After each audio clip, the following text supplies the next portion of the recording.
आपने एक नज़र में ये वाला आपका टॉपिक हो गया था, उसके बाद आगे मुद्दे और चुनौतियाँ।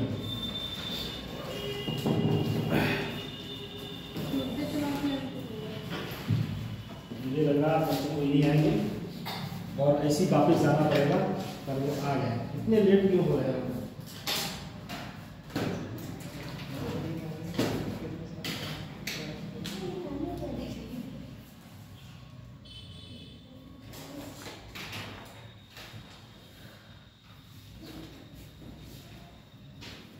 यही समय है पढ़ने का। हेलो हेलो हेलो हेलो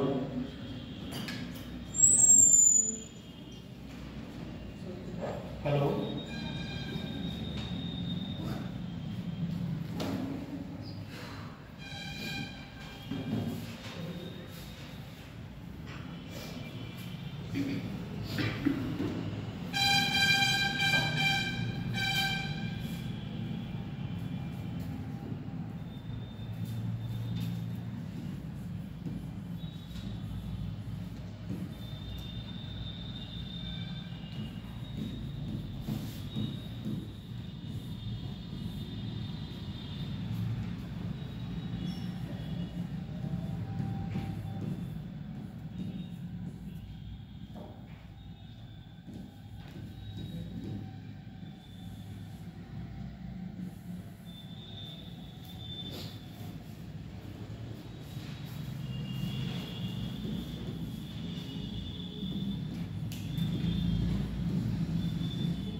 सब लोगों के पास पीडीएफ पहुंच गई होगी।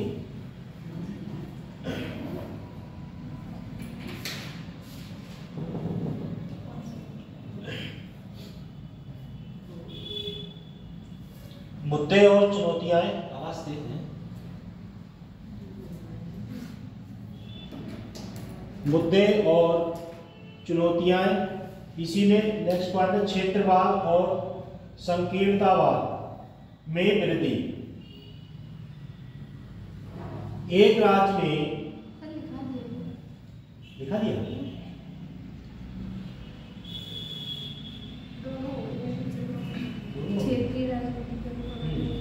ये हो गया।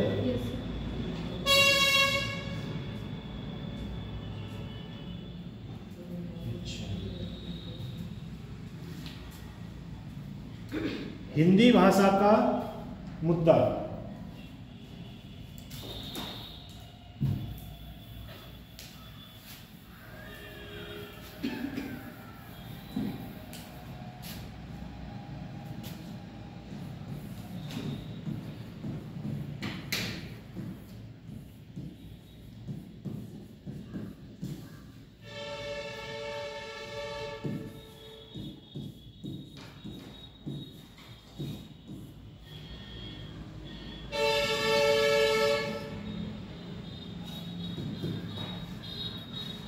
इसमें नंबर 1 भाषा का मानकीकरण।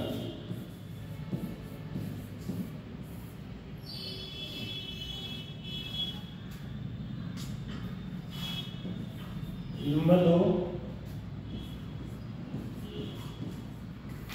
गैर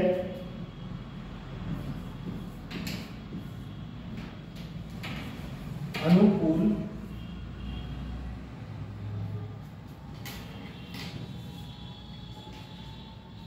अनुकूलयेत।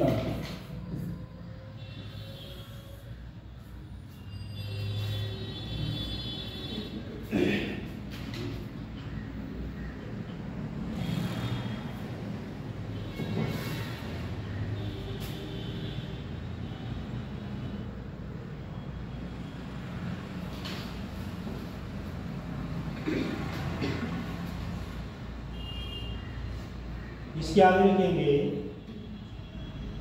लिखेंगे समझेंगे, लिखोगे तो आप लोगों के दिमाग में ये रहेगा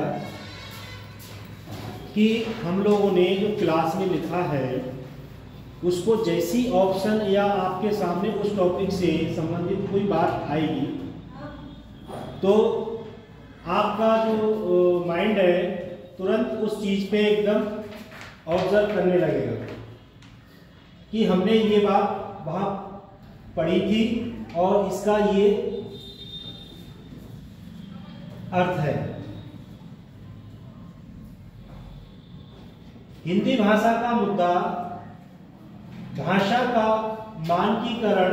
हिंदी में कई बोलियों और क्षेत्रीय विविधताएं हैं जिससे सभी क्षेत्रों में मानकीकरण करना मुश्किल हो जाता है, जिससे संचार में कठिनाई होती है। कुछ भाषाएं ऐसी हैं जिनको मुंह से तो बोल सकते हो और उनका जो संचार करना या उनका विश्लेषण करना जो है वो क्या करेगा, कठिनाई की समस्या उत्पन्न करते हैं। जैसे कुछ भाषा ऐसी होती है, कुछ खड़ी बोली होती हैं जिनको बोलने में समस्या आती है।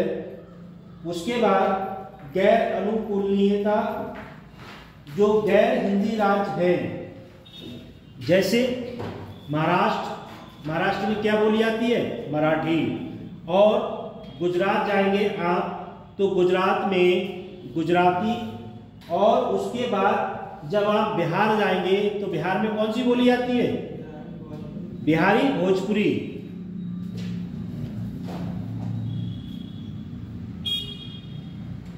जो कई बार हिंदी और गैर हिंदी राज्यों के बीच संघर्ष पैदा करता है। जो जैसे उत्तर प्रदेश है, उत्तर प्रदेश में हिंदी और उर्दू, और बिहार में आप जब जाओगे तो बिहार में दूसरी भाषा जो है वो उर्दू है, और वहाँ की जो मेन भाषा है वो क्या है, बिहारी और भोजपुरी। उसके बाद नेक्स्ट पॉइंट है भाषा बदलाव और अंग्रेजी का प्रभाव।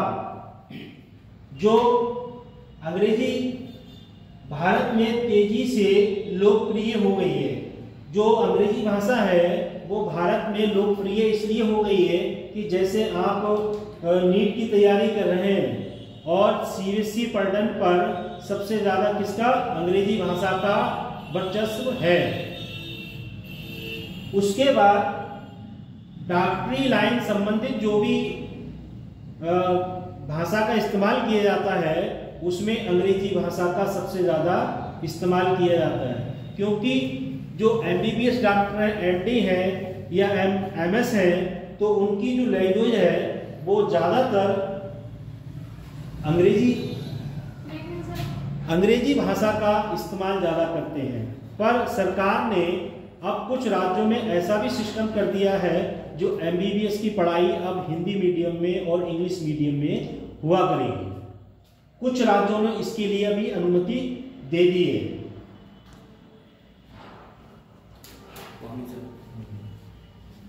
उसके बाद तकनीकी अनुकूलन।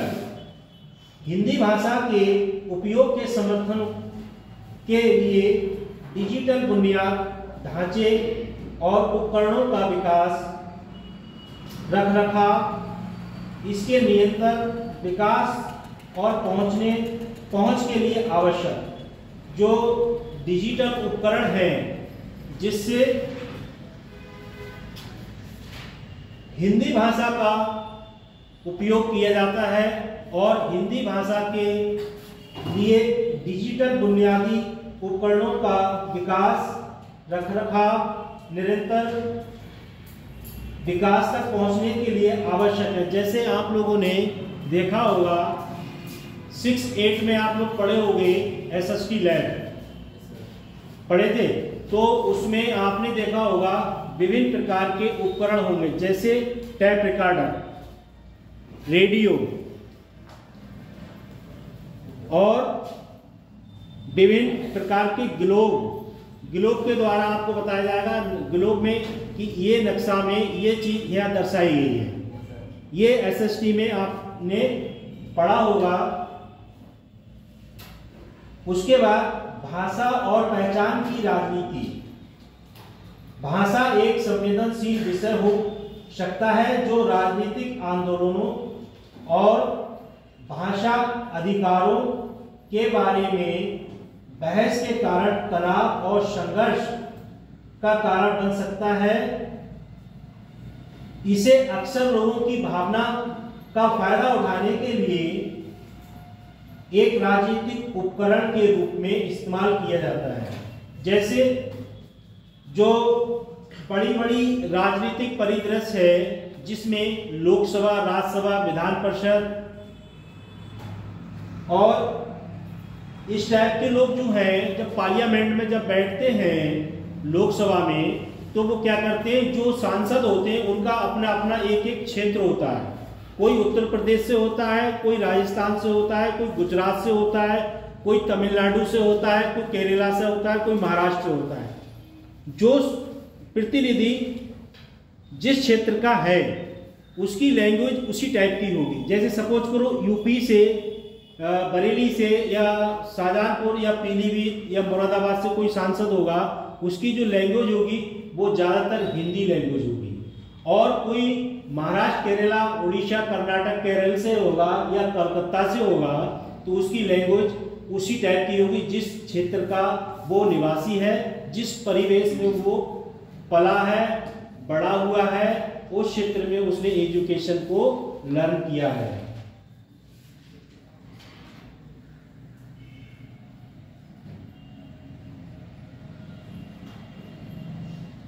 उसके बाद भारत में भाषाओं की विविधता को संरक्षित करने के लिए विभिन्न क्षेत्रों में प्रभावी संचार और समझ सुनिश्चित करने के लिए संतुलन बनाना महत्वपूर्ण है।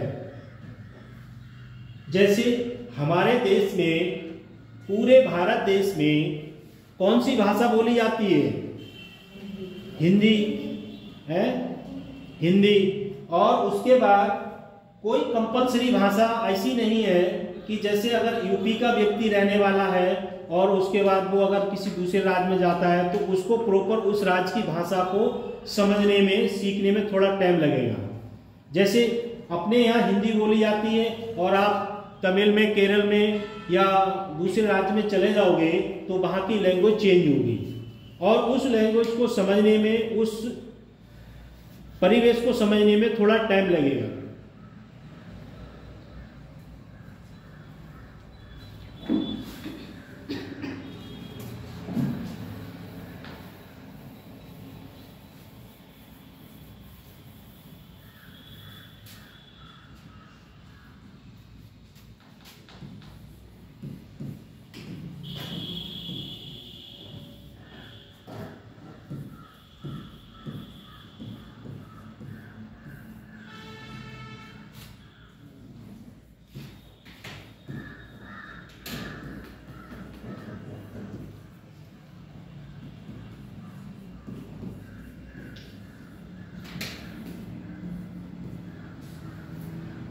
भारतीय समाज में हितधारक, जैसे नंबर 1 में महिलाएं, नंबर 1 में महिलाएं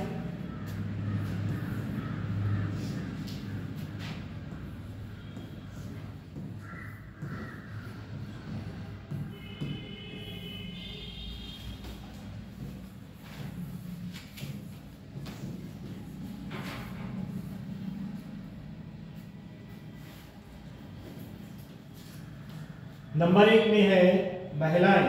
आधुनिक शिक्षा के प्रभाव में समाज सुधारकों के एक समूह ने कानून के लिए अभियान चलाया जो समाज में महिलाओं की स्थिति को ऊपर उठा सके। जैसे आपने देखा होगा, जो महिलाओं की स्थिति थी वो किसी समय बहुत निचले स्तर पर थी, पर जैसे जैसे समय बदलता गया, लोग शिक्षित होते गए, वैसे वैसे महिलाओं के लिए शिक्षा का प्रभाव समाज में बहुत आवश्यक हो गया। जैसे महिलाओं का काम है गृहस्थी को चलाना, अगर महिला शिक्षित नहीं होगी तो गृहस्थी को कैसे डील कर पाएगी। जैसे आप में से कुछ बच्चे ऐसे होंगे जिनके माँ बाप अच्छे पढ़े लिखे होंगे, कुछ के माँ बाप कम पढ़े लिखे होंगे, कुछ के माँ बाप बिल्कुल एकदम निचले स्तर से पढ़े होंगे। कोई 8वां 5वां कर लिया फिर नहीं पढ़े, क्योंकि जिस समय पढ़ाई का सिस्टम था अब से 40-50 साल पहले बहुत कम लोग मात्रा में पढ़ते थे। उसमें कुछ महिलाएं ऐसी हैं जो थोड़ा बहुत शिक्षित हैं और अपने परिवार के लिए, अपने समाज के लिए एक सुधारक के रूप में काम कर रही हैं। जैसे आपने देखा होगा वुमेन एम्पावरमेंट, महिला सशक्तिकरण में महिलाओं को जागरूक करने के लिए सरकार ने विभिन्न योजनाओं का चलाने का सिस्टम किया है, जिससे महिलाएं जागरूक हों और शिक्षित हों। उसके बाद हालांकि कुछ प्रयासों के बावजूद महिलाओं को सारी समस्याओं का सामना करना पड़ रहा है, जैसे घरेलू हिंसा। घरेलू हिंसा, दहेज, गर्भपात, कन्या भ्रूण हत्या और अनुपातहीन शिक्षा, लैंगिक भेदभाव, यौन उत्पीड़न आदि महिलाओं को सशक्त बनाने केवल नैतिक रूप से आवश्यक है बल्कि आर्थिक रूप से भी आवश्यक है। जैसे महिलाएं हैं, महिलाओं का कहीं कहीं उत्पीड़न ज्यादा होता है और दहेज प्रथा को लेकर समस्या खड़ी होती है। घरेलू हिंसा, घरेलू हिंसा में ये सिस्टम है, जैसे आपने किसी लड़की की शादी की और उन्होंने अगर दहेज मांगा और आपने उस समय कह दिया कि हम दहेज अच्छा खासा देंगे और नगद कैश भी देंगे। उसके बाद जब शादी हो गई तय और फोटो खिंच गया, उसके बाद अगर नहीं दोगे तो लड़के वाले के लिए वो प्रोसीजर करना पड़ेगा, क्योंकि दहेज के प्रति सख्त कानून बनाया गया है कि आप किसी से भी दहेज नहीं मांग सकते हैं।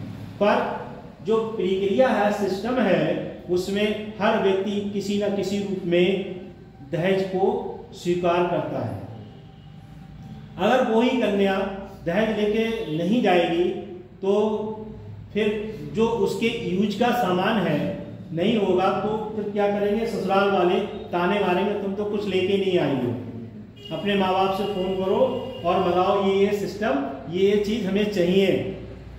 तब अगर उसके माँ बाप की स्थिति ऐसी नहीं है, उसके बाद उसको प्रताड़ित किया जाता है, प्रताड़ित किया जाता है और उस पर विभिन्न प्रकार के ताने तंज किए कसे जाते हैं और उससे कहा जाता है कि आप अपने ससुराल से मैके चले जाओ, इतना सामान लेके आओ, इतने पैसे लेके आओ, इतना इतना ये प्रोसीजर लेके आओ।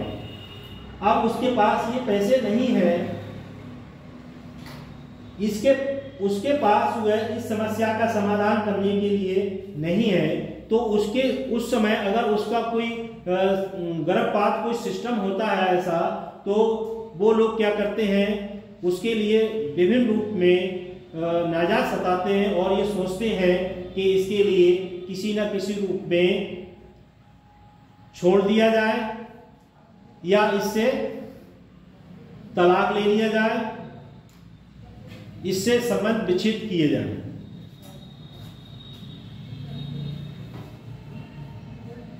उसके बाद अगर जैसे कोई कन्या है या कोई शादीशुदा महिला है और वो बार बार उसे प्रताड़ित किया जा रहा है, उसकी जो बच्चा है उसकी भ्रूण हत्या करा दी जाती है इसलिए करा दी जाती है कि अगर वो महिला सारी समस्याओं से सामना करना पड़ता है, जो भी उसके जीवन में जो भी समस्याएं हैं उनके लिए बहुत उस समय का जो परिदृश्य है वो ऐसा होता है, उसको क्रॉस करना या उसको उत्पीड़न को बर्दाश्त करना, उसमें बहुत समस्याएं आती हैं, जिससे कि भेदभाव होता है और सबसे मेन है उसका उत्पीड़न। महिलाओं को सशक्त बनाने के लिए केवल नैतिक रूप से आवश्यक नहीं है, बल्कि आर्थिक रूप से भी महिलाओं को मजबूत होना चाहिए। और जो दहेज है उसके खिलाफ अगर कोई एक्शन लेता है तब उसमें सरकार का भी सहयोग रहता है। जैसे कुछ शादियां ऐसी होती हैं उसमें दहेज नहीं मांगते हैं लोग, और कुछ शादियां ऐसी होती हैं जो लोग पहले ही पैसा और सामान को तय कर लेते हैं कि आप इतने लाख दोगे तब हम शादी करेंगे और अगर नहीं दोगे तो नहीं करेंगे। ऐसा भी सिस्टम है। नंबर 2, बच्चे। एक बच्चा देश का भावी नागरिक होता है। स्वस्थ वातावरण में बड़े होने वाले बच्चे ही अपने देश के विकास और मजबूती में अपना योगदान दे सकते हैं। कोई भी देश तब तक तरक्की नहीं कर सकता जब तक बच्चे के विकास पर पर्याप्त ध्यान नहीं देता है। बच्चे के विकास पे पर्याप्त ध्यान देना चाहिए और बच्चे को अच्छे से गाइड करना चाहिए। ये भी पता होना चाहिए माँ बाप के लिए बच्चा स्कूल गया है या नहीं गया है, और गया है तो माँ बाप का फर्ज बनता है कभी उसे स्कूल में भी जाके या रास्ते में भी चेक कर लिया जाए ये जा रहा है या नहीं जा रहा है।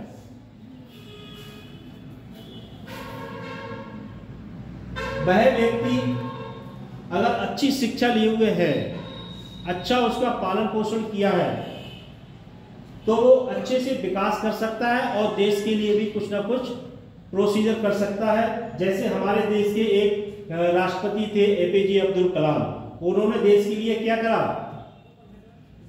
मिसाइल बना के दी। क्या हुआ, देश का विकास हुआ, देश का नाम आगे बढ़ा। और उसी समय उनके लिए किसकी सरकार थी इस समय, अब्दुल कलाम राष्ट्रपति बने थे, अटल बिहारी वाजपेयी, बीजेपी सरकार थी। उस समय अटल बिहारी वाजपेयी ने सब लोगों के सहयोग से अब्दुल कलाम जी को राष्ट्रपति बनाया गया।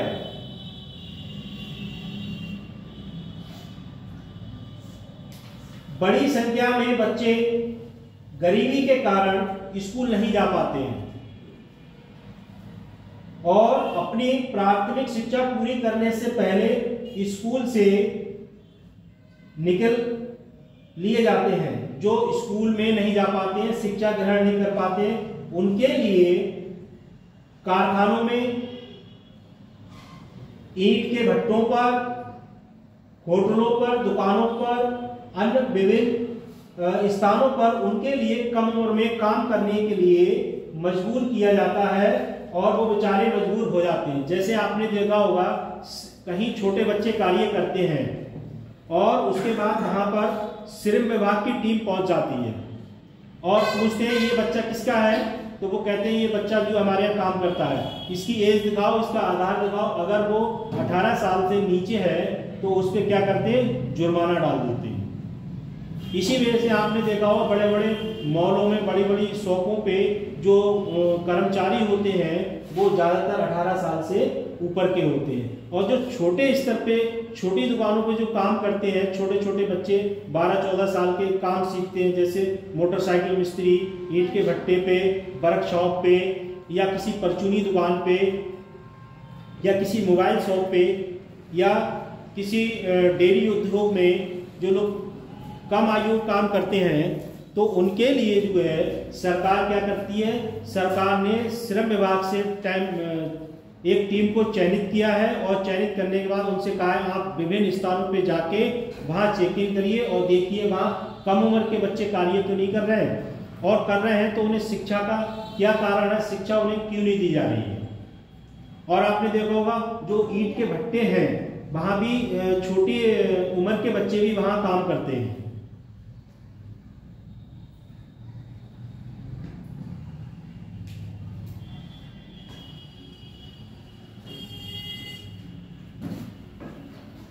नेक्स्ट पॉइंट है, इससे उनकी शारीरिक, मानसिक और भावनात्मक विकास बाधित होता है। वे घृणा और पीड़ा के साथ बड़े होते हैं और राष्ट्र के योग्य नागरिक बनने में विफल रहते हैं। जो व्यक्ति शिक्षित नहीं होगा, जिसने बचपन में जो अपना जीवन संभाला था वो पूरा जीवन कार्य करने में लगा दिया, और लगाने के बाद जो है उनका मानसिक, सामाजिक, भावनात्मक जो स्तर है उसमें क्या बदलाव आ सकता है। जिस व्यक्ति ने कभी स्कूल जाके नहीं देखा होगा तो उसे पता है कॉपी सीधी पकड़े हैं, उल्टे पकड़े, पेन को कैसे पकड़ा जाएगा या अखबार को कैसे पढ़ा जाएगा।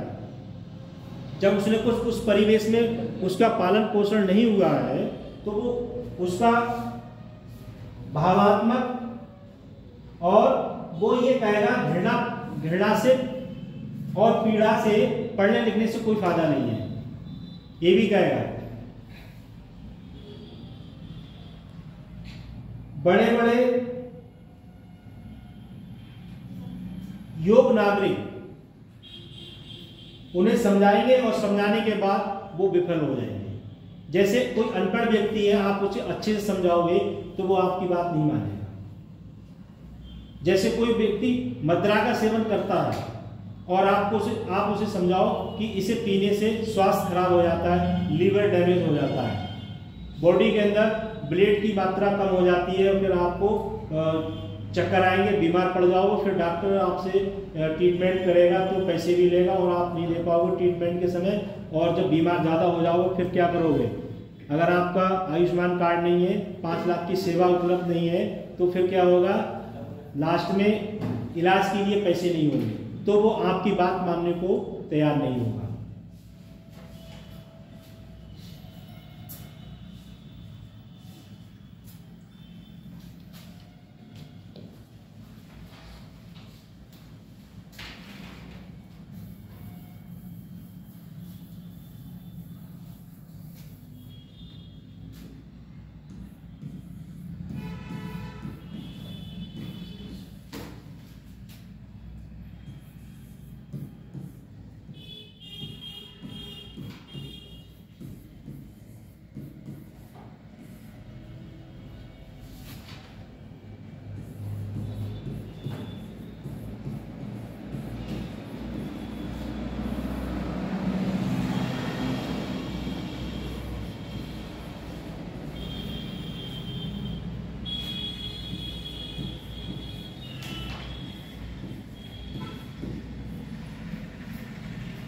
इसको देख के लगता है कि जब हम लोग बी एड एम.एड कर चुके थे उससे पहले ये कानून आ गया, और इस कानून में जिस समय ये कानून आया था उस समय बहन जी की सरकार थी, और उसमें आरडी लागू कर दिया, और लागू करने के बाद हम लोगों का जो प्रोसीजर था सरकार ने पेंडिंग में डाल दिया।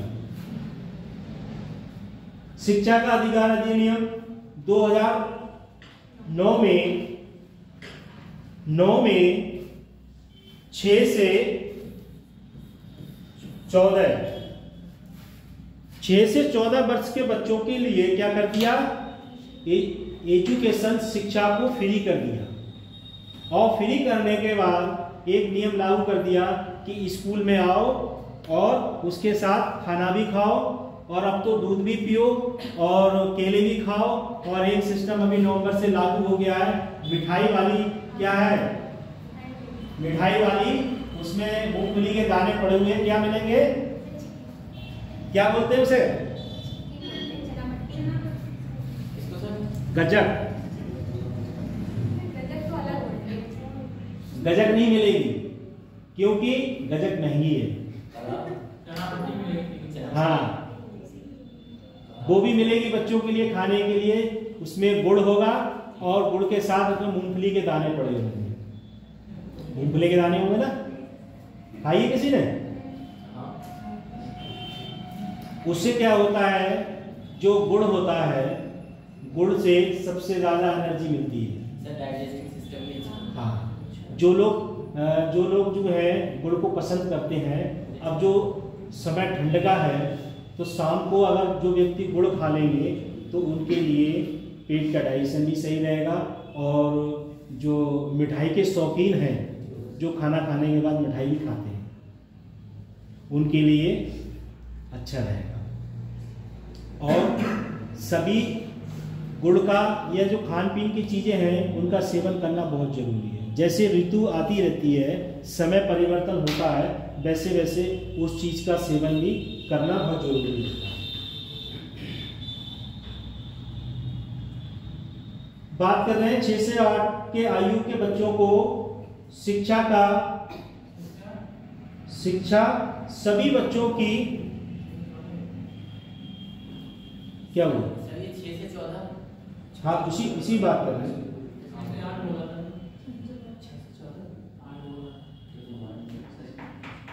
6 से 14 वर्ष के बच्चों को सभी बच्चों के लिए शिक्षा का प्रावधान किया गया है। किसने करा है? सरकार ने। और इसमें निःशुल्क शिक्षा अनिवार्य कर दी गई है। जैसे आप 1 से 5 तक जब प्राइमरी स्कूल में देखेंगे, वहाँ भी शिक्षा फ्री है, और 6 से 8 में जब जाएंगे जूनियर स्कूल में, उसमें भी शिक्षा फ्री है। और उसके बाद सरकार ने एक नया लागू किया है नियम, जो आंगनबाड़ी केंद्र है, वहाँ भी बच्चे जो छोटे क्लास है, उसमें छोटे बच्चों के लिए आंगनबाड़ी केंद्र पर निःशुल्क शिक्षा प्रदान की गई है। उसमें उनके लिए अनेक प्रकार की सामग्री खाने का लक्ष्य रखा गया है, जैसे दलिया है, दालें हैं, और विभिन्न प्रकार की सामग्री का सरकार के द्वारा रखा गया लक्ष्य है।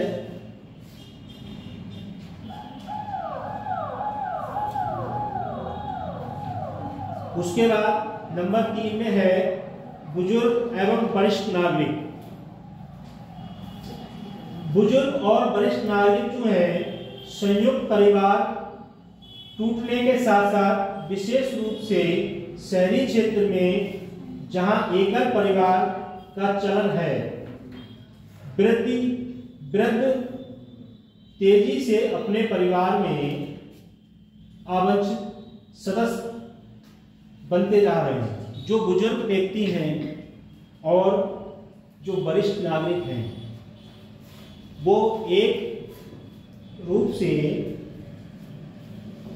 शहरी क्षेत्र में और परिवार टूटने के साथ साथ, जैसे किसी व्यक्ति के 2 बेटे हैं, एक बेटा कहीं तीसरे जिले में जाके नौकरी करने लगा, और दूसरा बेटा कहीं दिल्ली या मुंबई में बीटेक करने लग गया, या नोएडा में।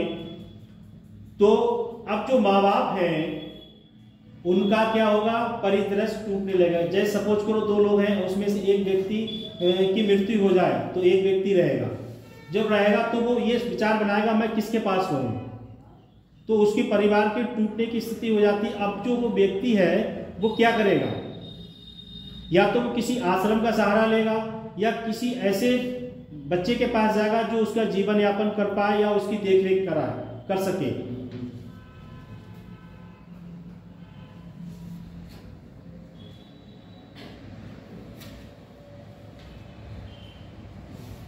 परिवार में संयुक्त परिवार टूटने के साथ, जो संयुक्त परिवार होता है वो टूटने के भी कई कारण होते हैं। एकल परिवार होता है, उसके भी टूटने के कई कारण बन जाते हैं। अगर जो परिवार में लोग हैं, कोई व्यक्ति अगर अच्छी लैंग्वेज का इस्तेमाल करता है तो परिवार बना रहेगा, संगठित रहेगा, संयुक्त परिवार रहेगा। और उसी में अगर परिवार में कोई व्यक्ति ऐसा हो जो किसी की बात ही ना सुने, अपना जलवा दिखाए, तो फिर परिवार को इकट्ठा रहने में समस्या आती है। क्योंकि जो व्यक्ति बात नहीं मानता है तो हर व्यक्ति चाहता है इससे दूर रह जाए और इस व्यक्ति से कोई मतलब ना रखा जाए।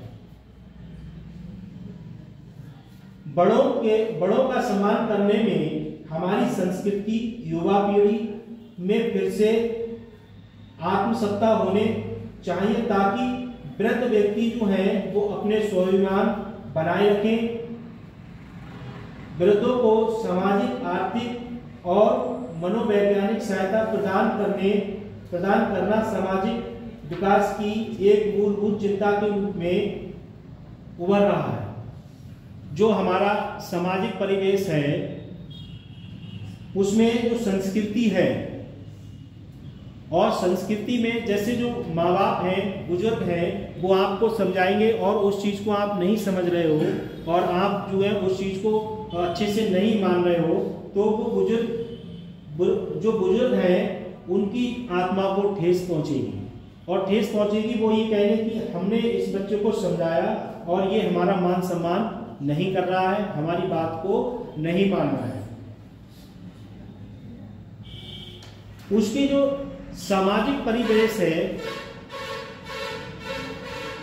मनोवैज्ञानिक सहायता प्रदान करना सामाजिक विकास की एक मूलभूत चिंता के रूप में महसूस होती है। जैसे सपोज करो कि कुछ बच्चे ऐसे हैं जो अपने माँ बाप का कहना नहीं मानते हैं, और माँ बाप का कहना नहीं मानते हैं तो माँ बाप उनसे तंग आ जाते हैं, चाहे वो लड़का सही या लड़की सही। कुछ बच्चे ऐसे हैं 100 में से 5%, 8%, 7% बच्चे ऐसे होंगे जो कहना नहीं मानते हैं, तो माँ बाप उनसे तंग आ जाते हैं और तंग आने के बाद जो है कहते हैं कि ये बच्चा ऐसा है जो किसी की बात ही नहीं मानता है।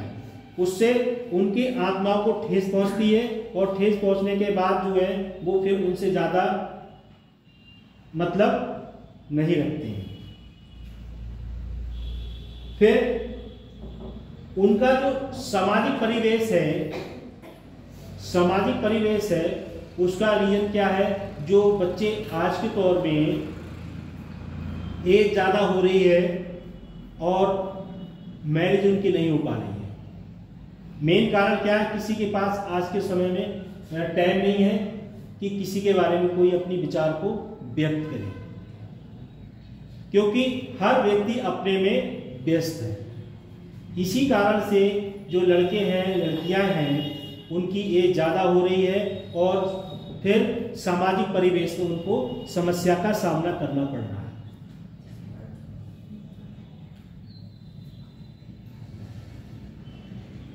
नंबर 4 में है अनुसूचित जातियां। अनुसूचित जातियां एक राजनीतिक कानूनी शब्द है। ये पहले साइमन कमीशन हिस्ट्री पढ़ी है किसी बच्चे ने? साइमन कमीशन के बारे में पढ़ा होगा आप लोगों ने। साइमन कमीशन और फिर भारत सरकार अधिनियम 1935 के द्वारा बनाया गया एक नियम है जिसमें अनुसूचित जाति या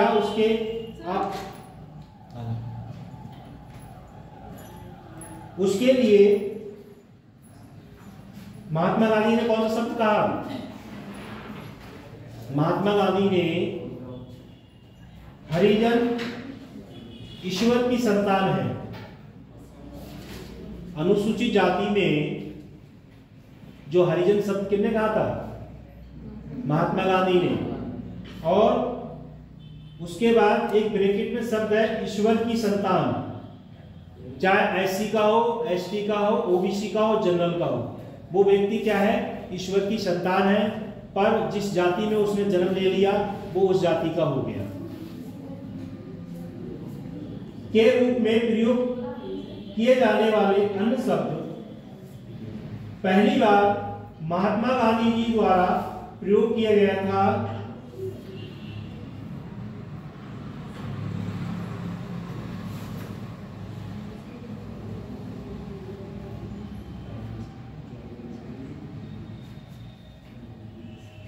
सबसे पहले जो ST है उसको बढ़ाने का श्रेय किसका था? ST के लोग हैं, उनको बढ़ाने का श्रेय सबसे ज्यादा किसका रहा है? अंबेडकर जी का। उन्होंने संविधान कितने समय में लिख के तैयार किया?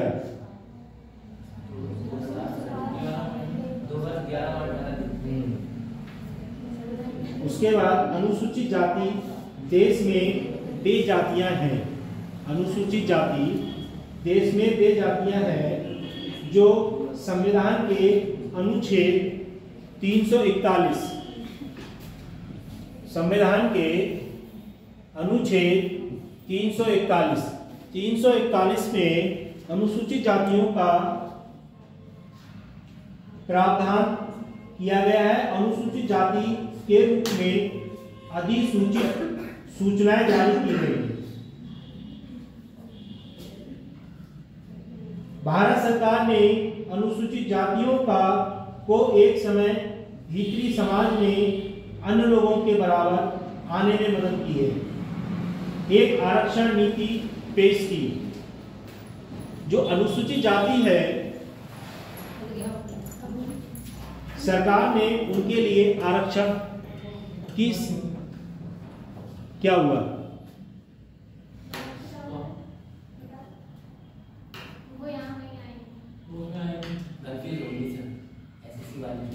अच्छा, क्लास भूल गई।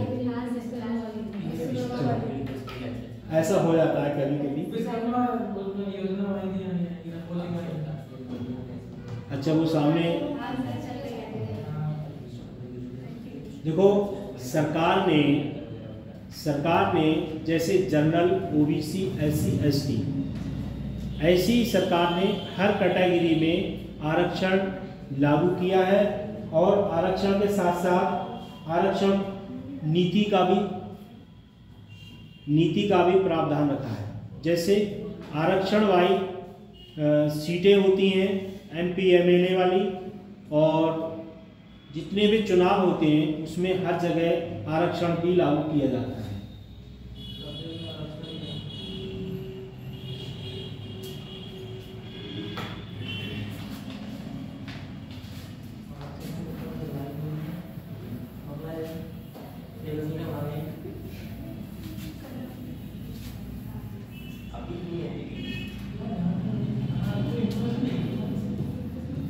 सर ये जो आईडी है सर, बांग्लादेश की आईडी लिस्ट, तो ये मतलब अपनी स्वेच्छा से रह सकती है या फिर बांग्लादेश की? जी अभी ये टॉपिक सर, ये आरक्षण का ही तो खेल है ना वहाँ पे।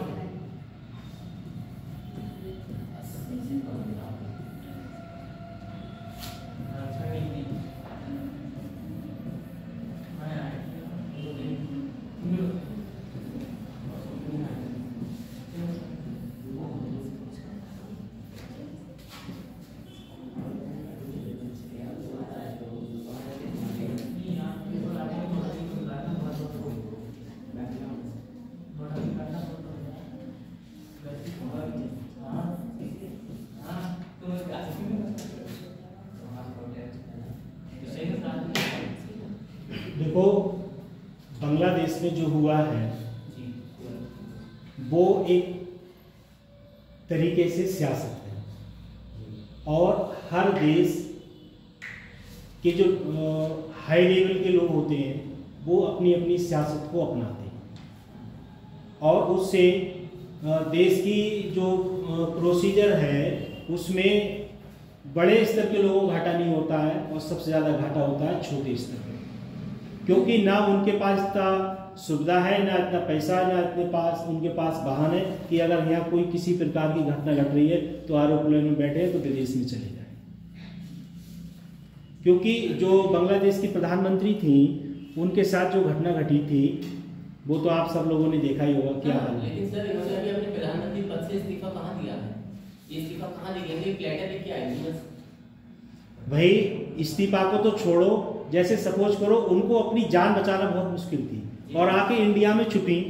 भी तो है सर, लेकिन इस्तीफा इन्होंने कहाँ दिया है? ऐसा हो सकता है सर इस्तीफा देना और अगर पीएम बन जाए, ऐसा हो सकता है क्या? वैसे नियम तो ऐसा नहीं है, ऐसा नहीं है। मगर जब वहाँ का कोई सिस्टम ऐसा होगा जो उन्होंने अपने उसमें रख लिया गया, क्योंकि इनके माता पिता के लिए पहले भी वहाँ के लोगों ने रिजर्व था सर, मृत्यु कर दी थी उन लोगों की, तो ऐसी स्थिति में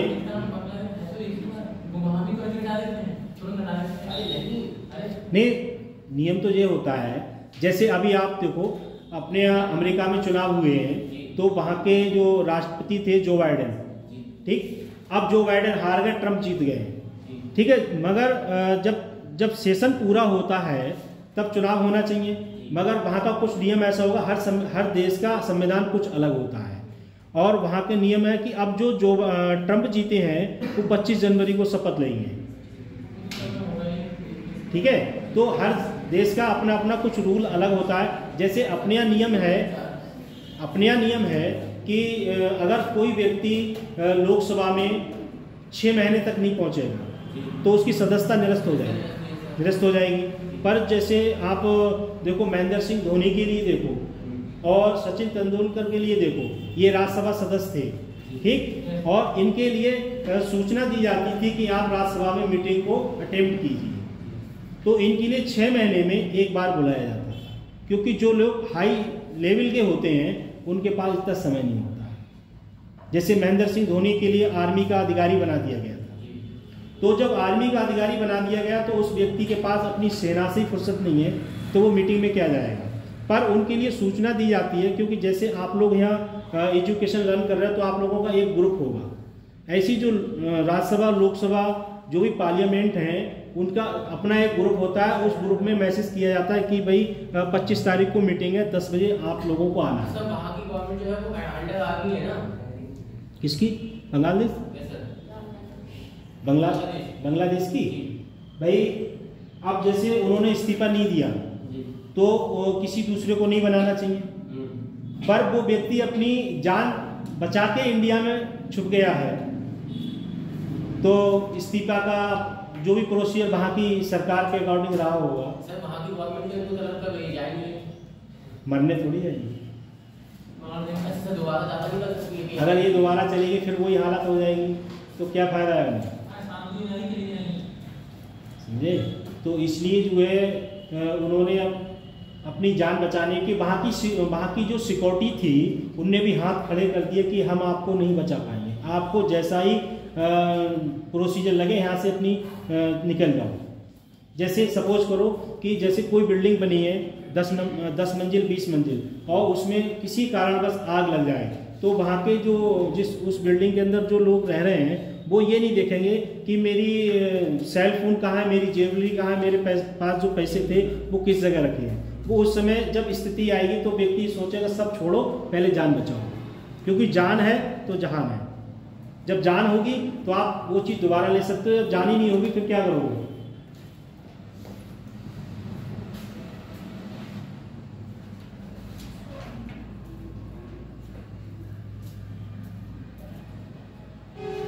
आरक्षण नीति के 3 प्रमुख घटक। नंबर 1, सरकारी नियुक्तियों में आरक्षण। नंबर 1, सरकारी नियुक्तियों में आरक्षण।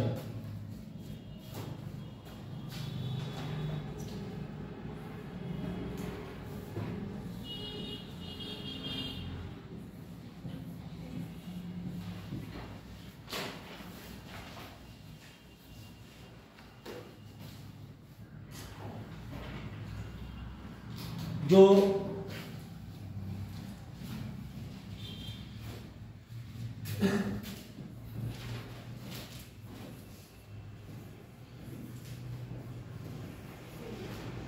ये हमारे जो नियुक्तियों का सिस्टम है वो 4 कैटेगरी में आता है।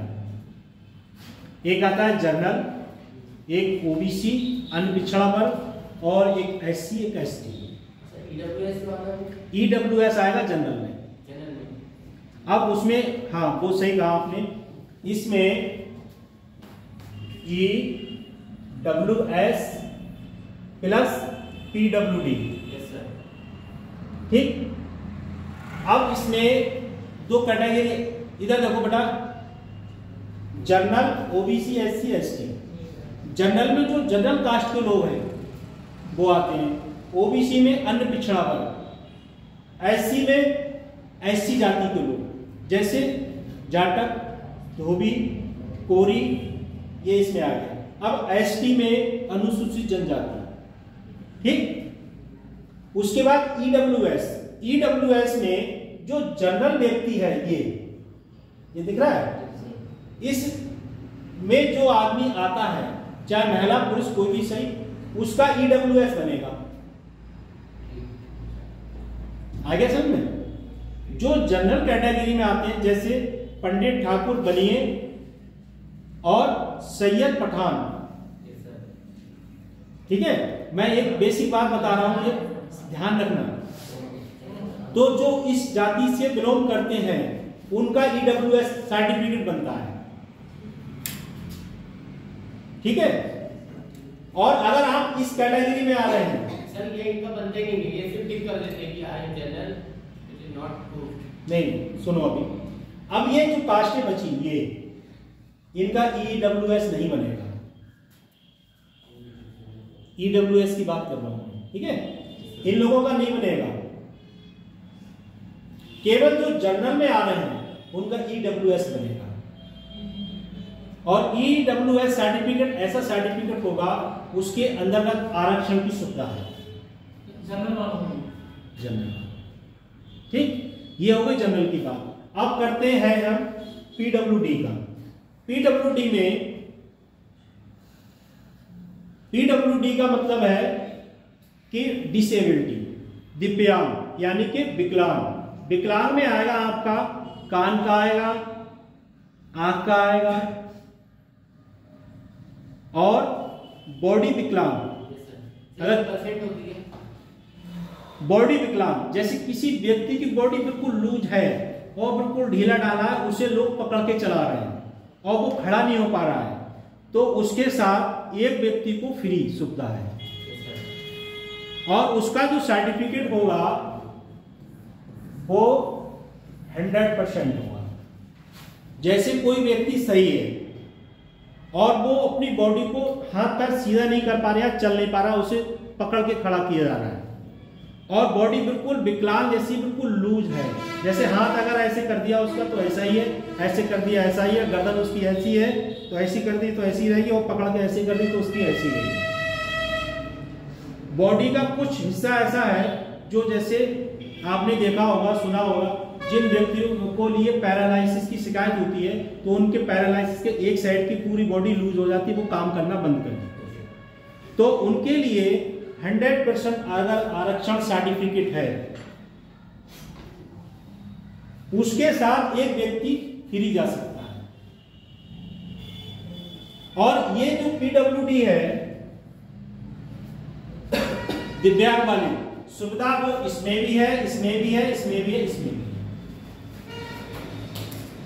PW वाला किसी में भी आ सकता है, क्योंकि विकलांग चाहे व्यक्ति की एक उंगली कटी हो, चाहे दो कटी हो, या अंगूठा कटा हो, या इतना कटा हो, या उसका यहाँ से सांप हो हाथ, आपने देखा होगा कहीं जाते हो तो किसी व्यक्ति का यहाँ से गायब हो जाता है। वो क्या कारण है, जैसे वो एक गेहूं निकालने वाली मशीन होती थी, जिससे लोग उसमें गेहूं के पूले को डालते थे, और वो मशीन की स्पीड इतनी होती थी वो ऑटोमेटिक हाथ को अंदर खींच लेती थी। तो जिस व्यक्ति का अगर हाथ अंदर चला गया तो उस व्यक्ति का जितना हाथ बच गया वो उसमें जुड़ा रह गया, जो कट गया।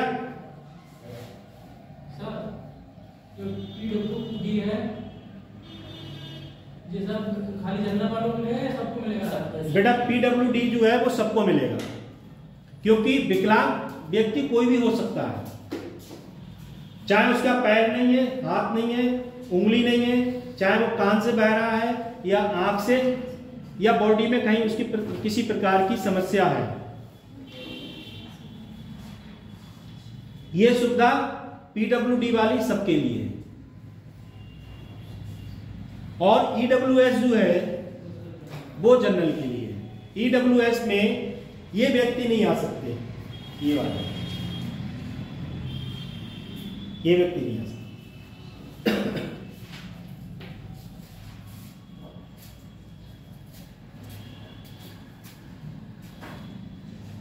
सरकारी नौकरियों में आरक्षण का जो सिस्टम है वो आरक्षण इस टाइप से आता है।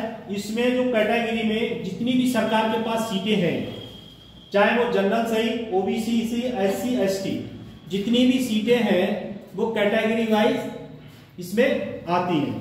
अब सरकार के पास जितनी जगह खाली है, चाहे वो एससी सही या एसटी सही, जनरल सही, ईडब्ल्यूएस सही और पीडब्ल्यूडी सही, जितनी भी सरकार के पास व्यवस्था है, जैसी जगह है, उस कॉलम में आएंगे। जैसे जनरल की अगर उन्होंने निकाल दी 10, ओबीसी की 5 निकाल दी, एससी की 12 निकाल दी, या जैसी भी उनके पास जगह है रिक्तियों के अनुसार जो भी आरक्षण है उसके अकॉर्डिंग। अब इसमें ईडब्ल्यूएस की भी वैकेंसी होती है और पीडब्ल्यू की भी वैकेंसी होती है। ये नंबर 1 सरकारी नियुक्ति में आरक्षण का समझ में आ गया सब बच्चों को? ये कैटेगरी आपको मिलेंगी। उसमें हीरिंग का अलग होगा, आई का अलग होगा, हीरिंग लोकोमोट का अलग होगा, उसमें भी कारण अलग। एक होगा हीरिंग ड्रिफ्ट, यानी कि आपको कानों से सुनाई नहीं देती है, और एक होता है ब्रेन लिपि वाला, ब्रेन लिपि, और एक होता है आंखों का, आंखों से लोगों को दिखाई नहीं देता है, केवल वो क्या करते हैं लिपि के द्वारा पहचान करते हैं। लिपि के द्वारा, जैसे किसी के पास 100 का नोट है और जिन व्यक्तियों को नहीं दिखता है वो क्या करेंगे, आप किसी अन्य व्यक्ति को जब 100 रुपए का नोट देंगे तो वो पकड़ेगा और ऐसे करके उसकी जो उस लिपि के द्वारा जो उसने शिक्षा लर्न की है उससे पकड़ के बता देगा कि अगर 100 का नोट है तो 1 बना होगा, 0 बना होगा, फिर 0 बना होगा, तो वो समझ जाएगा 100 का नोट है। अगर 50 का नोट आप जब दोगे तो पहले 5 को वो ऐसे करके देखेगा और देखने के बाद फिर 0 को देखेगा और उसके बाद फिर अंगूठे को आगे बढ़ाएगा और देखेगा अब आगे कुछ नहीं है, तो इसका मतलब 50 का नोट है।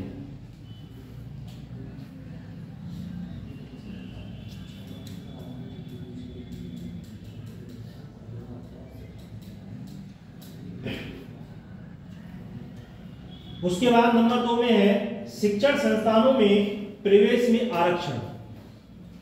जो शिक्षा संस्थान हैं जैसे degree college, ITI, GTI, IIT, NEET, जिससे डॉक्टर बनते हैं, मास्टर बनते हैं, जैसे आरक्षण भी है। आरक्षण में जो है जैसे किसी बच्चे का नंबर एमबीबीएस में आना है और एमबीबीएस की उसने तैयारी की और तैयारी करने के बाद वो बच्चा आता है ओबीसी में, तो ओबीसी की जो मेरिट है, मेरिट के अकॉर्डिंग उसे क्या मिलेगा, कॉलेज मिलेगा। अगर कोई व्यक्ति जनरल का है और उसकी रैंक में उसके लिए 720 में से अगर उसके 715 नंबर आ गए तो टॉप मोस्ट कॉलेज मिलेगा एमबीबीएस, और वो होगा सरकारी, और उसमें फीस कितनी जाएगी, बिल्कुल ना की बराबर। और जब फीस आएगी तो कहेगा मैंने मेहनत की और मुझे फायदा मिल गया, क्योंकि एमबीबीएस करने के लिए कम से कम 1 करोड़ रुपए फीस आपको पे करना पड़ेगी। है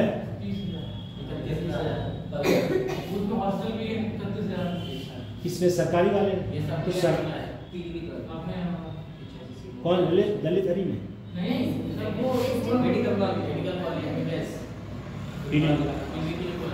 पूर्णपुर रोड पे। अच्छा, तो जैसे सरकारी मिलेगा तो आपकी फीस कम रहेगी, और अगर सरकारी नहीं मिला और आपके 720 में से 300 सवा 300 नंबर है और एमबीबीएस की ठान लिए कि एमबीबीएस करना ही है, मूड बना लिया है, तो फिर उसको आपको प्राइवेट कॉलेज मिलेगा। प्राइवेट कॉलेज में आपको फीस पे करना पड़ेगा, पर वो फीस आप कॉलेज के अकॉर्डिंग करेंगे, कॉलेज आपसे कितनी ले रहा है, सरकारी फीस क्या है, और उसकी जो मैनेजमेंट सिस्टम से जो फीस है उसकी, प्रैक्टिकल वगैरह या जो भी प्रोसीजर है उसका, उसमें एडमिशन तो स्कॉलरशिप बेस पे हो जाता है। इसमें प्राइवेट कॉलेज ऐसा नहीं, अगर ऐसा हो जाए सर 80 लाख रुपए करा रहा है सर, 80 लाख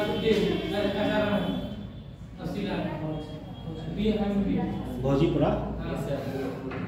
क्योंकि ऐसा है कि जैसे जो प्रोसीजर है, अगर आप सरकारी में आते हो, सरकारी रैंक में आते हो तो आपको सरकारी मिलेगा, और आप प्राइवेट रैंक में आ रहे हैं तो आपको प्राइवेट मिलेगा। क्योंकि मेरे परिवार से 2-3 लोग कर रहे हैं, BAMS MBBS कर रहे हैं, तो उनकी जो स्थिति है, जैसी जैसी उनकी रैंक आई है, रैंक का मतलब उसमें जो नंबर उन्होंने प्राप्त किए उसके अकॉर्डिंग उनके लिए मिला है।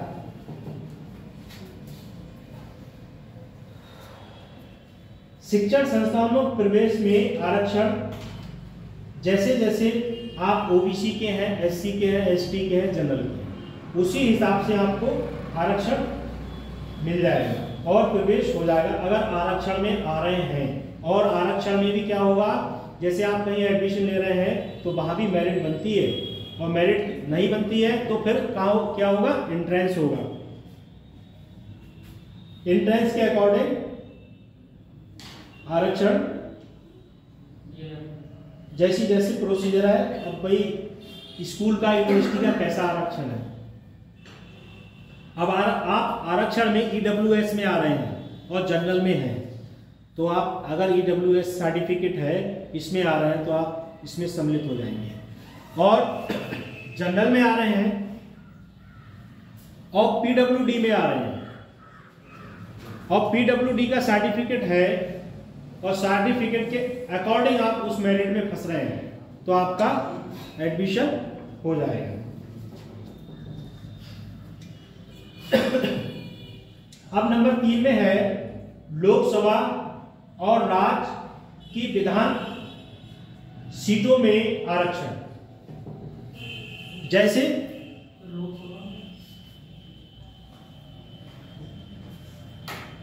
लोकसभा,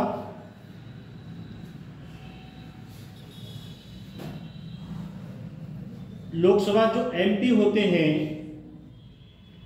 वो लोकसभा में जाके दिल्ली में किसमें, संसद भवन में बैठते हैं और उनका आरक्षण होता है। आरक्षण का मतलब ये है कि जैसे अपने पीलीभीत ले लो, बराबर में दूसरा जिला शाहजहांपुर है और उसके बराबर में बदायूं है और बदायूं के बराबर में बरेली है। जो अपना बरेली मंडल है इसमें 4 जिले लगते हैं, पीलीभीत, शाहजहांपुर, बदायूं और बरेली। आप सपोज करो कि बरेली, पीलीभीत में जो जितिन प्रसाद हैं वो किस कैटेगरी में हैं, जनरल के हैं, और पड़ोस में जो जिला है शाहजहांपुर उसमें क्या सीट है, SC सीट है, ठीक, SC सीट है। अब इस बार शाहजहांपुर सांसद कौन है, अरुण सागर, पिछली बार भी यही थे। वो सीट किसकी है, SC की है। अब चले जाओ वहां बदायूं, बदायूं में है आदित्य यादव। आदित्य यादव जो है वो मुलायम सिंह के परिवार के ही हैं, और वो आदित्य यादव किसमें आते हैं, OBC में। अब बदायूं के जो पास में जिला है बरेली, बरेली में एक सांसद हैं जो मिनिस्टर ऑफ पार्लियामेंट है छत्रपाल गंगवार जी, वो किससे आते हैं, OBC से, और गंगवार हैं OBC से आते हैं। तो जैसे जैसे वहाँ सीटों का आरक्षण है या आरक्षण नहीं है, पूरी सीट वहाँ की जो लोकसभा है वो जनरल में कर दी गई है।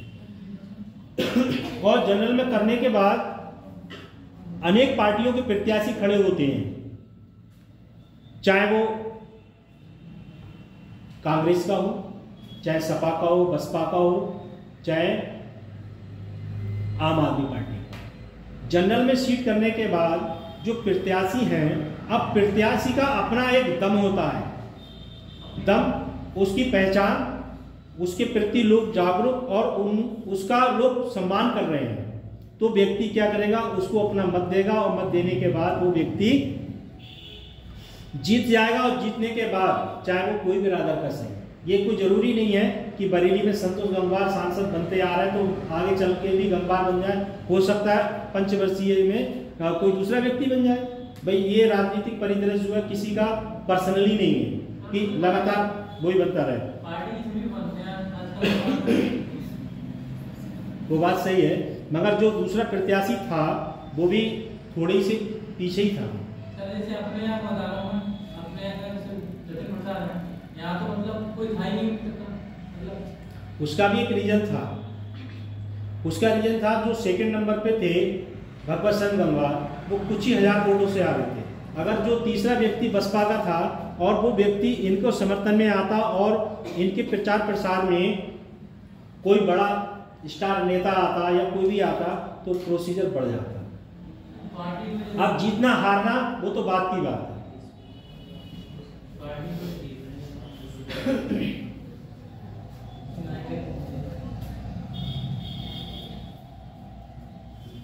ऐसे ही ये लोकसभा का हो गया, लोकसभा में भी आरक्षण चलता है, ठीक है। अब उसके बाद आता है एमएलए, जिसे बोलते हैं विधायक। अब पीलीभीत जिले में सैर विधानसभा ओबीसी के पास है, बरखेड़ा विधानसभा ओबीसी के पास है और बीसलपुर आप जब चले जाएंगे तो बीसलपुर में ओबीसी है। अब इसी के पास में पूरनपुर विधानसभा है, वो सीट काय की है, एससी की, वो काफी समय से आरक्षित है, एससी की रहेगी और मुझे लग रहा है लगभग आने वाले समय में भी एससी में ही, जबकि वहां की जो संख्या है ओबीसी ज्यादा है।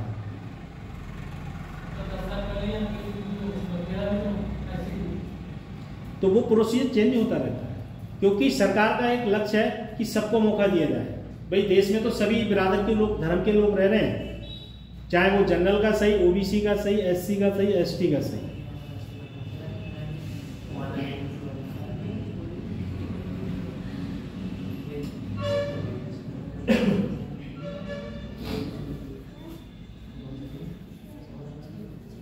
उसके बाद ये समझ में आ गया सब लोगों को, ये वाला आरक्षण समझ में आ गया।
ये संशोधन जो है भारत सरकार द्वारा अनुच्छेद 338 के तहत राष्ट्रीय अनुसूचित जाति आयोग का गठन किया गया है। जैसे जो जातियां हैं उनका एक आयोग बनाया जाता है, जैसे ओबीसी वालों का पिछड़ा आयोग,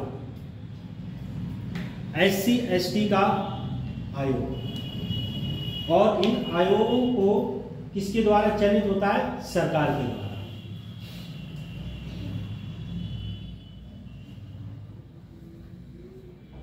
उसके बाद नंबर 5 में है अनुसूचित जनजाति एसटी। एसटी में भारत में आदिवासी समुदाय को संविधान की अनुसूची 5 के तहत भारतीय संविधान द्वारा मान्यता दी गई है। इसलिए संविधान द्वारा मान्यता प्राप्त अनुसूचित जातियों को अनुसूचित जनजाति के रूप में जाना जाता है।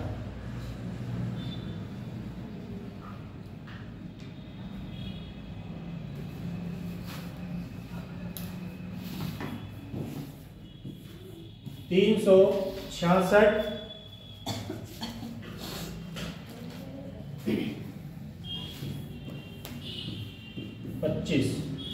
366 जो है,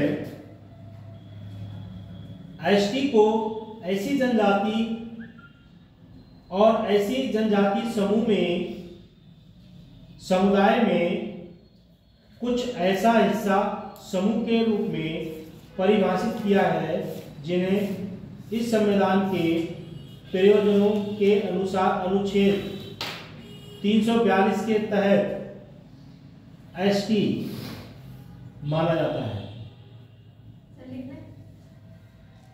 346 के तहत एसटी माना जाता है। ये इसलिए माना जाता है, आपको पता होना चाहिए कि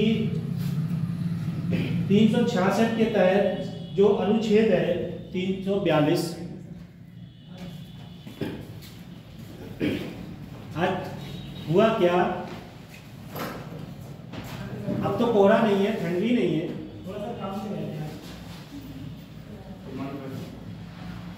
इतने लेट क्यों आ रहे हो, क्या हो गया?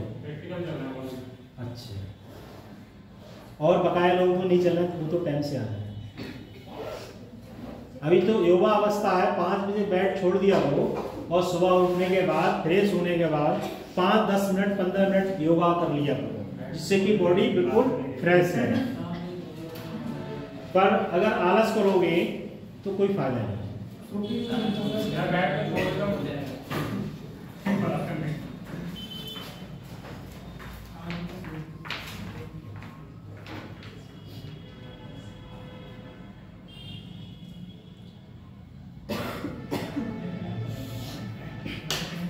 अनुच्छेद 342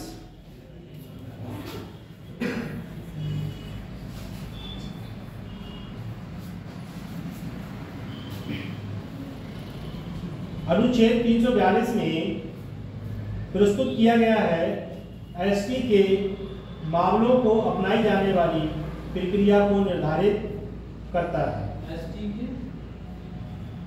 एसटी के मामलों को अपनाए जाने वाली प्रक्रिया को निर्धारित करता है।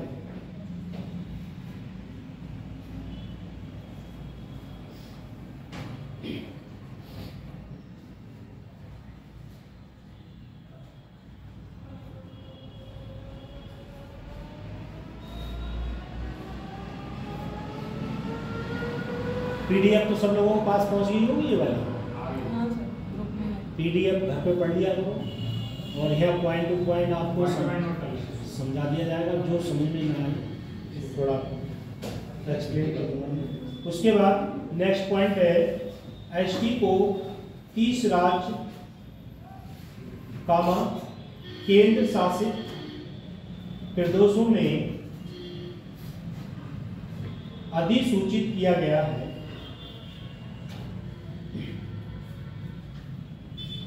एसटी के रूप में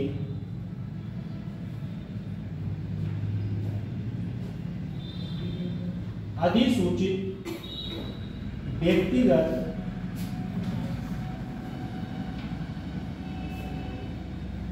जातीय समूह की संख्या लगभग 705 है।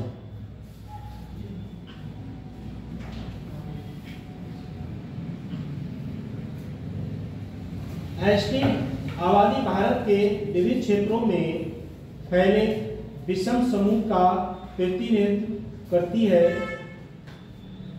भाषा, संस्कृति, प्रथा, सामाजिक आर्थिक स्थिति और आजीविका के पर्यटन में अंतर देखा जाता है।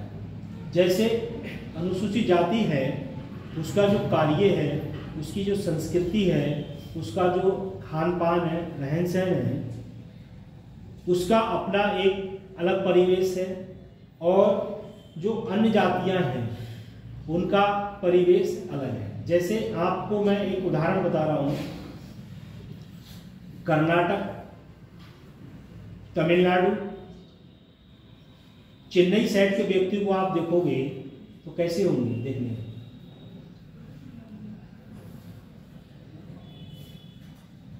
उसमें से जो परसेंटेज है वो ज़्यादातर वहाँ के लोग कैसे होते हैं? काले।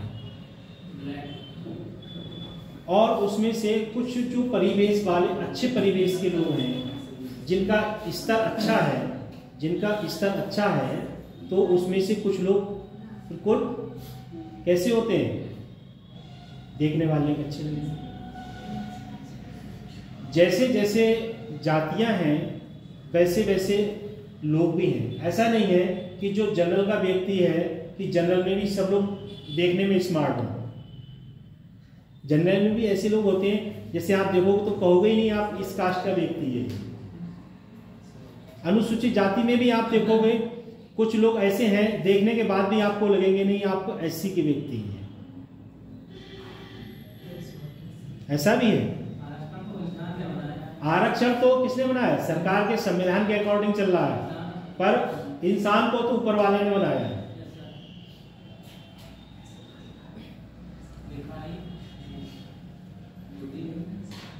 उसके बाद 89 में संशोधन 2003 के द्वारा भारत सरकार ने अनुच्छेद 338 का के तहत राष्ट्रीय अनुसूचित जनजाति आयोग NCST का भी गठन किया है।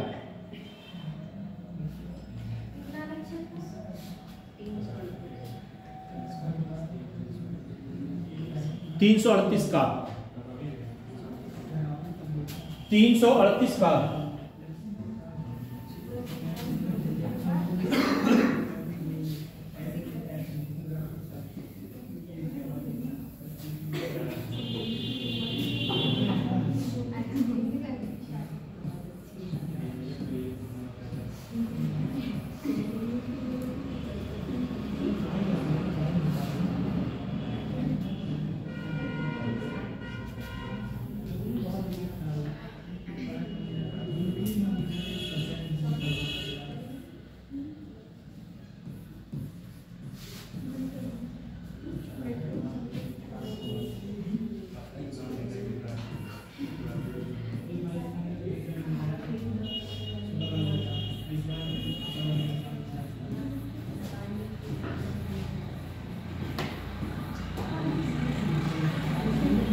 नेक्स्ट पॉइंट है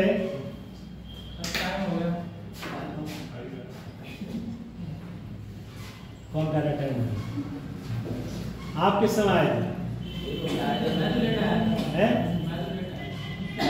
आपको कैसे पता टाइम हो गया? 9:30 के बाद ही क्लास चली है। 9 के बाद ही क्लास चली है क्योंकि 9 बजे कोई बच्चा नहीं आया, केवल एक ही लड़की आई थी। और उसके बाद जो है क्लास थोड़ा लेट हो गया, तो लेट के अकॉर्डिंग टाइम भी पूरा करना है, ठीक है।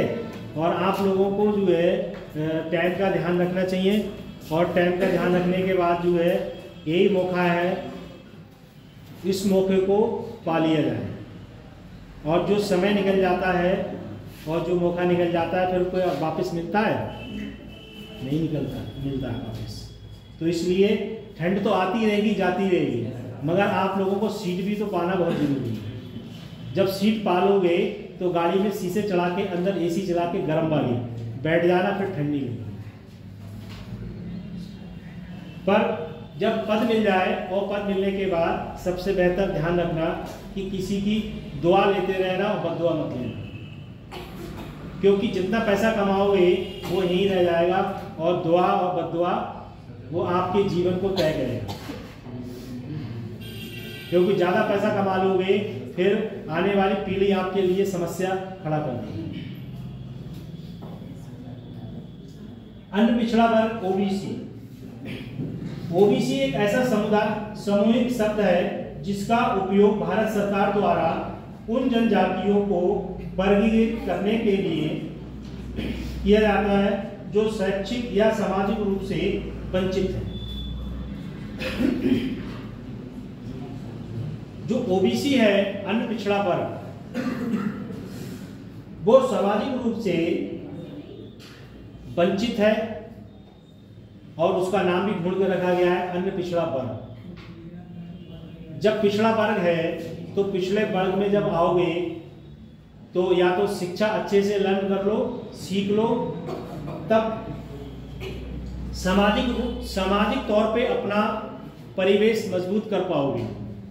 और अगर नहीं कर पा रहे हो तो किसान हो तो किसानी तो करना ही, और अच्छे से जीवन यापन करोगे, बढ़िया से तौर तरीके में रहोगे, सामाजिक परिवेश चेंज करके रहोगे तो हो सकता है फायदा मिल जाए।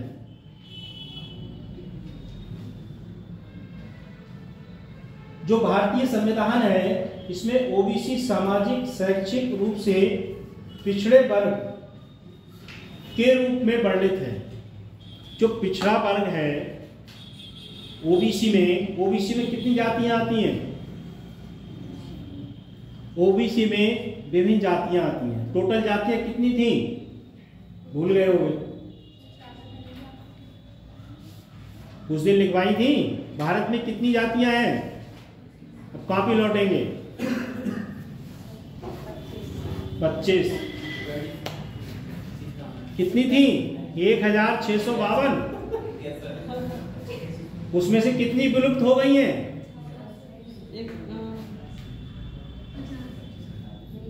मैंने आप लोगों से कहा था कि यहाँ से जाओ, चाहे भले ही खाना मत खाओ, जो लिखाया उसे थोड़ा रिवीजन कर लो एक बार।